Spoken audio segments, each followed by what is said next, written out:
Hello friend, welcome back to our channel. আশা করছি সকলে ভালো আছো, আমিও ভালো আছি। আজকে একটা অন্যরকম ভিডিও তোমাদের সামনে নিয়ে এলাম। এটা হচ্ছে যখন দক্ষিণ ভারত বেড়াতে গিয়েছিলাম, এই ব্লগটা রেডি করা ছিল, এডিট করা ছিল, কিন্তু ব্লগটা কোনো কারণে আমি তার পরেরগুলো ছাড়তে এই ব্লগটা কখন ছাড়াই হয়নি, আজকে দেখলাম। তো ভাবলাম প্রথমে যে এডিট করা রয়েছে তাহলে দেওয়াটাই ভালো হবে। যারা আমার দক্ষিণ ভারত ঘোরার ভিডিও দেখেছো তাদের আশা করি ভালো লাগবে। ধনুষকোটি গিয়েছিলাম, আসল জায়গাগুলোই তোমাদেরকে দেখানো হয়নি। যাই হোক, আজকের ভিডিওটা তোমাদেরকে দিলাম, দেখো, আশা করছি ভালো লাগবে। মর্নিং, আজকে রামেশ্বরমে আমাদের দ্বিতীয় দিন। কালকে আমরা দুপুরের দিকে রামেশ্বরমে পৌঁছেছি। তো তারপর বিকালে একটুখানি বিচের এদিকটা গিয়েছিলাম, তারপর পুজো টুজোও দেওয়া হয়ে গেছে। আজকে এখন বোটিংয়ে চাপার জন্য সকালে রেডি হয়ে যাচ্ছি। গলাটা একটু ধরে গেছে, ঠান্ডা লেগেছে। সবসময় এখানে গরম, তো ঠান্ডা, আইসক্রিম, এসিতে থাকা এগুলো হচ্ছে, সেই জন্য গলাটাও একটু ধরে গেছে। চলো রেডি হয়ে নিই, সৌরভ জুতো করছে, ব্লগটা দেখতে থাকো। রেডি হয়ে নিচে নামলাম, তারপরে আজকে লুচি আর তরকারি হয়েছে, সেইটা খাওয়া দাওয়া করেই আমরা দৌড়ে দৌড়ে বোটিংয়ের কাছে চলে এলাম। এখানে 100 টাকা করে পার হেড টিকিট, সেই টিকিট কেটেই আমরা এখন জলে ঘুরে বেড়াবো। মোটামুটি 20 থেকে 25 মিনিট ঘোরানো হবে, সেটাই বলা হলো। এখন আমরা বোটে চলে এসেছি, লাইফ জ্যাকেট মাস্ট, সবাই বসেও পড়েছি। মনে হচ্ছে যেন বোটটা চলছে, কিন্তু না, এখনও স্টার্টিং হয়নি, কারণ এখনও প্রচুর জায়গা বাকি, অনেক মানুষজন এখনও উঠতে বাকি। তো সেই জন্য আরও খানিকক্ষণ হয়তো আমাদের বোটেই ওয়েট করতে হবে। তো ওখানে মা বসেছে, ওখানে আমাদের সাথে যে আন্টিরা ছিল তারা বসেছে, আর এখানে আমি, সৌরভ। তো চলো ঘুরে আসি। আমরা একসাথে যে 30 জন বেড়াতে এসেছি, 30 জনের মধ্যে কালকে 4-5 জন বিকালেই এই বোটিংয়ে চেপে গেছে। তারাই গিয়ে সন্ধ্যাবেলায় বলছিল যে তোমরা সকালে যেতেই পারো, সকালে তো খুলে যাবে 8টা থেকে হয়তো। তারা কালকে চেপেছিল। আমরা কালকে পুজো দিয়ে দিয়েছি, মার্কেটটা ঘুরেছি, আমরা সেই জন্য আজকে এলাম। আজকে আমাদের সাথেও আমাদের কিছু সহযাত্রী এসেছে বোট। তারপরে যখন ছাড়া হচ্ছে দেখছি সব চারিদিকটা আমাদেরই লোকজনে ভর্তি। এই আন্টিরাও আমাদের সাথে এসছে, তারপর সামনে আগেই দেখালাম, তো সবাই এই দিকটা আমরাই রয়েছি। একজন মানে আস্তে আস্তে দেখলাম যে টিকিট কেটে যখনই ঢুকছে কেউ না কেউ, আমাদেরই লোকজন ঢুকছে। চেনা লোকজন দেখলে তো আরও ভালো লাগে। আর আমরা এখন পুরো এই জলটা দিয়ে যে ঘুরছি, রামেশ্বরমের 4টে যে গেট, সেই 4টে গেটের চূড়াই দেখা যাচ্ছে এই জল থেকে। আর দারুণ সুন্দর নীল জল, খুব ভালো লাগছে।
বোটিং চাপার পরে আমরা এখন চলে এসেছি রামেশ্বরম মার্কেট। এখানে সুন্দর সুন্দর বেশ শাড়ি দেখতে পাচ্ছি।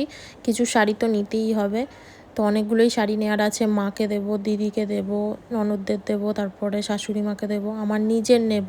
অনেকগুলোই শাড়ি দেখছি। কেনাকাটার পর আমরা গিয়ে লাঞ্চ করব। লাঞ্চের মেনুতে রয়েছে ভাত, ডাল, তরকারি, আলু করলা ভাজা, আলুর চোখা, মাছের ঝাল, চাটনি, পেঁয়াজ, লেবু। খাওয়া দাওয়া করে নিই। দুপুর 2টো বাজে, আর 2টোর সময় রেডি হয়ে আমরা এখন যাব ধনুষকোটি। তারপর ওখান থেকে সাইট সিন করতে করতে আমরা যাব স্টেশনে। রাত 11টার ট্রেন আছে, চলো দেখতে থাকো। এখন আমরা বেরিয়ে পড়েছি আবার বাসে করে, আর এখন এই যে যাচ্ছি ধনুষকোটি। ধনুষকোটি প্রবেশ করার পরই আমরা যেটা দেখতে পাচ্ছি, একদিকে উত্তাল সমুদ্র আর একদিকে একদম শান্ত সমুদ্র। কারণ দুদিকটা তোমাদেরকে সেইভাবে দেখাতে পারছি না, বাসের ভিতরে আছি, বাস থেকে যখন নেবে দেখাবো। এই দিকটা তো উত্তাল সমুদ্র। এখানে তো ধনুষকোটিতে যে ধ্বংস হয়েছিল, যে সাইক্লোনটা হয়েছিল, সেটা হবারই কথা। কারণ এত উত্তাল সমুদ্রের আগে আমি দীঘা, পুরী বা এর আগে এত জায়গায় বেড়াতে গেছি, কোথাও দেখিনি। কারণ এইরকম উত্তাল সমুদ্র যেখানে, সেখানে তো সাইক্লোন স্বাভাবিক। কারণ আমরা যখন এখানটা দিয়ে যাচ্ছি সবাই বাসে আলোচনা করতে করতেই যাচ্ছি যে এই রকম উত্তাল সমুদ্র, এখানে সাইক্লোন যখন হয়েছিল বা তার আগে মানুষজন কিভাবে বাস করতো এখানে। আর এখন দেখো কোনো মানুষজন নেই, ফাঁকা ধুধু মাঠের মতো, একদিকে শান্ত জল আর একদিকে অশান্ত সমুদ্র।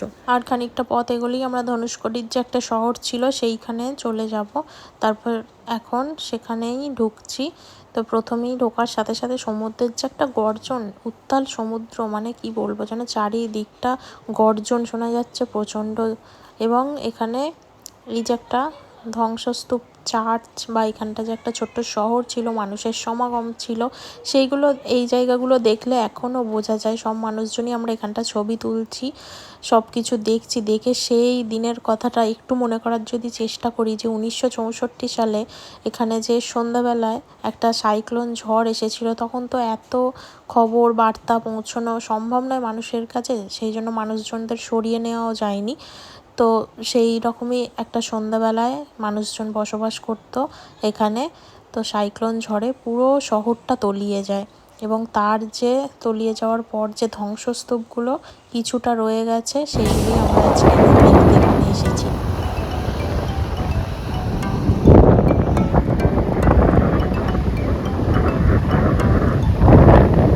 এখানে সমুদ্রের এতটাই গর্জন, এখানে সত্যি করেন রীতিমতো মানে আধ ঘন্টাও থাকতে পারলাম না, এত ভয় লাগছিল যে এত গর্জন, কখন জল অনেকটা উঁচুতে চলে আসবে।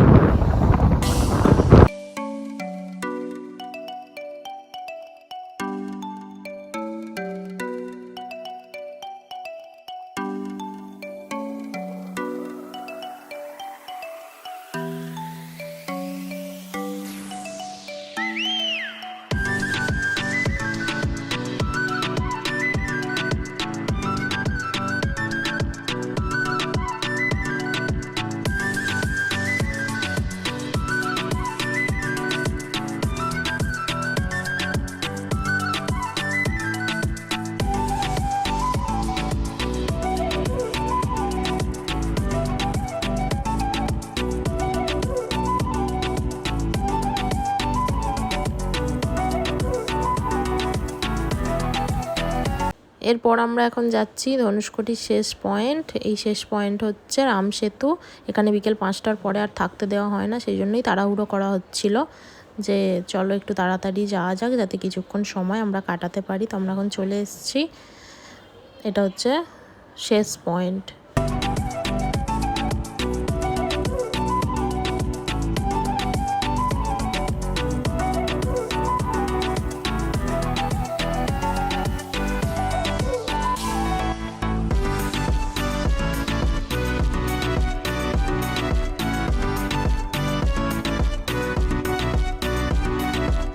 এখানে কেউ একবার এলে এই জায়গাটা এত সুন্দর, ছবি তুলে তুলে আর পারা যাবে না।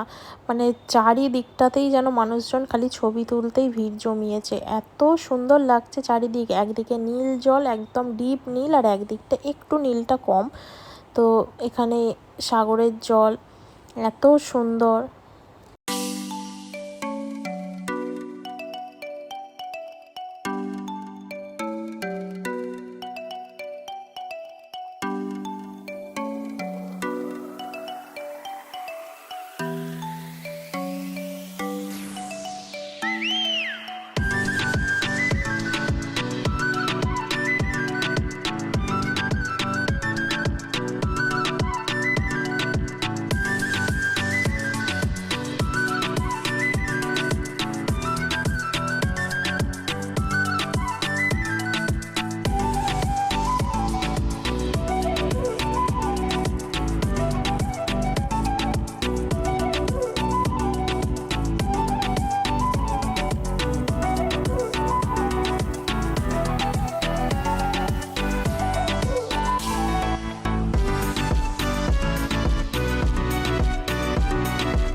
এরপরে আমরা যে মন্দিরটা এলাম এটা হচ্ছে বিভীষণের মন্দির। আমাদের ট্রেনের টাইম রয়েছে রাত 11টায়, সেই জন্য আর এই মন্দিরটায় আসা হলো, কারণ এখন বাজে বিকেল 4:30।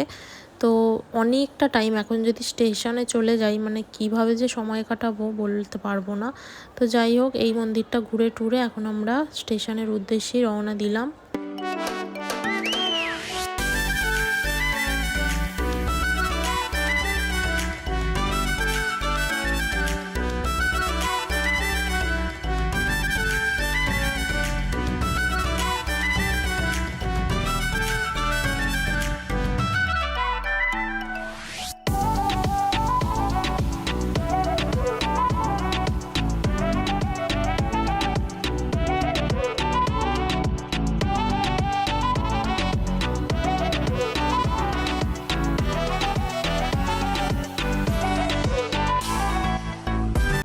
যাবার সময় দাঁড়ানো হয়নি, আসার সময় বাসটা একটু এগিয়ে দাঁড়ালো, এরপর আমরা নামলাম। এই হচ্ছে সেই পাম্বান ব্রিজ। নতুন করে রেল লাইন তৈরি হচ্ছে, আশা করছি কোনো দিন যদি এরপরে আসি তাহলে ওই ট্রেন ধরেই আমরা যেতে পারবো। এখন তো বাসে করে ঘুরলাম। যাই হোক চলো, আমরা এখন এখান থেকে একটু ঘুরে নিই। এখন বাজে হচ্ছে রাত 8টা, আমরা ওয়েট করছি, অনেকক্ষণ এসে গেছি স্টেশনে। এখান থেকে আমরা যাবো তিরুপতি। আজকে রাতের ডিনারে রয়েছে চিকেন কষা আর ফ্রাইড রাইস। তো স্টেশনেই খেতে হবে, মান্ডাপম স্টেশনে এখন আমরা ওয়েট করছি। রাত 11টার ট্রেন, একদম সন্ধ্যাবেলাতেই চলে এসছে। এখানে চা টিফিন খাওয়া হলো, এরপর এখন ডিনার করা হচ্ছে।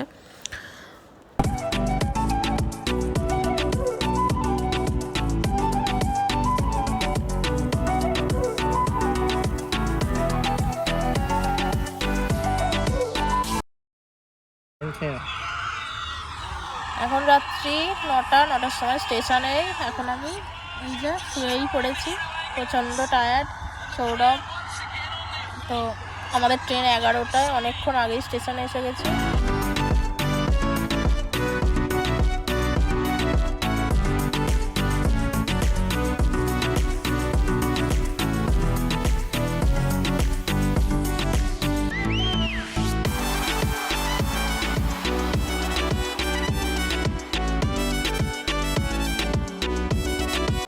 অবশেষে রাত 11টা বাজলো, আর রাত 11টা বাজার সাথে সাথে আমাদের ট্রেন এলো।